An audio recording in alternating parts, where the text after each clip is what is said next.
이번 시간에는 공동경매에 대해서 공부하는 시간을 갖도록 하겠습니다. 경매 용어는 알아두시는 게 좋죠. 그러니까 모르면 답답하죠. 그러니까 이제 어떤 지식은 지식대로 알아야 되고, 그 다음에 이제 실무는 실무대로 알아야 되는 것이죠. 그러니까 사실상 경매라는 거가 2달 사이에도 얼마든지 물건을 낙찰받을 수 있습니다만은, 경매 투자하는 데 있어서 필요로 하는 어떤 여러 가지의 어떤 만능이 되는 것은 오랜 시간이 걸리죠. 그 만능이 되는 것 중에 하나가 경매의 지식 같은 게 필요하다는 거. 그 다음에 이제 실전을 지배하는 부자 마인드가 나에게 녹아들어야 된다는 점.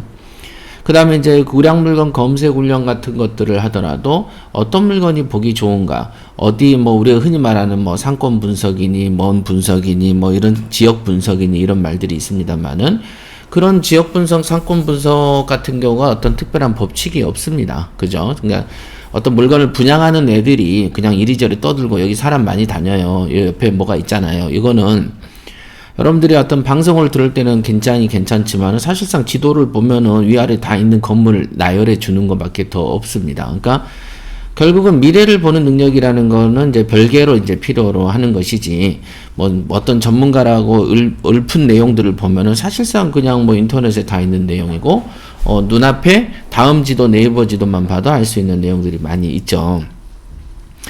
자, 이제 경매 용어는 여러 가지 어떤 지식 중에 가장 기초적인 거가 되겠고요. 이제 공동 경매 한번 보도록 하겠습니다. 공동 경매란 뭔 뜻이냐? 뭔가 이렇게 사람이 여럿이서 경매를 치는 것 같죠? 공동으로 한다, 공동. 그러니까 여러 명이서 같이 한다, 이런 느낌이 듭니다. 읽어보도록 하겠습니다.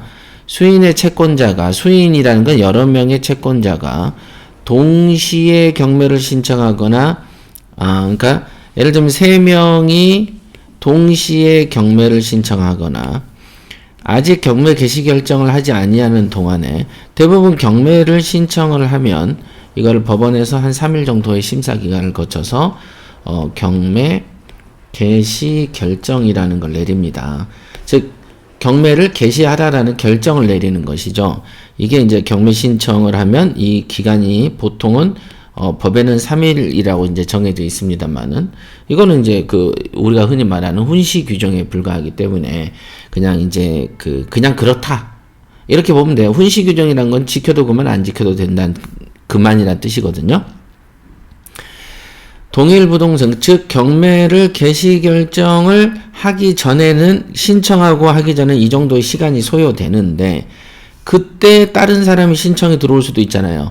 이때 신청한 사람도 있고, 그쵸? 그럼 이때는 공동으로 신청한 건 아니지만은 경매가 개시 결정하기 전에 들어왔기 때문에 법원은 이 들어온 걸 뭉쳐서 경매 개시 결정을 하면서 하나의 사건 번호를 부여합니다. 개시 결정할 때 이게 이 사람 이렇게 들어오는 대로 해서, 그래서 이렇게 되기 때문에 사건 번호가 한 개가 생겨요. 그런 거를 공동경매라고 하는 것입니다.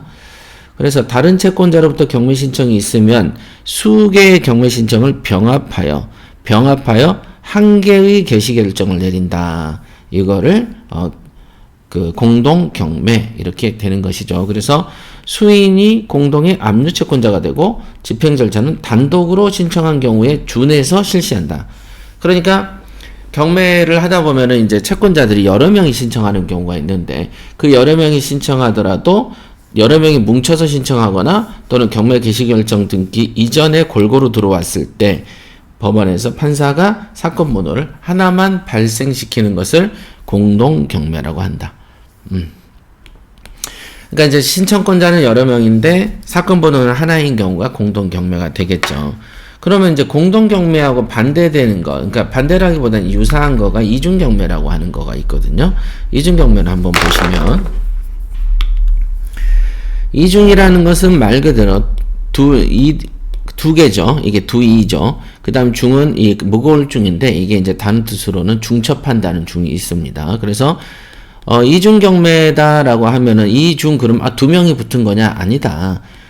이 중첩하는 거다. 즉 여러 명의 사람이 붙는다. 그러니까 공동경매랑은 똑같아, 외관이. 그러나 뭐가 다르냐면은 사건 번호가 2개든 3개든 이렇게 별도로 생기는 것을 이중경매라고 하는 것입니다.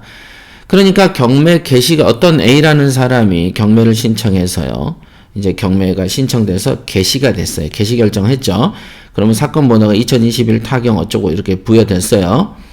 그리고 쭉 진행되던 도중에 B라는 채권자가 여기에서 또 붙어서 경매를 신청하는 것이죠.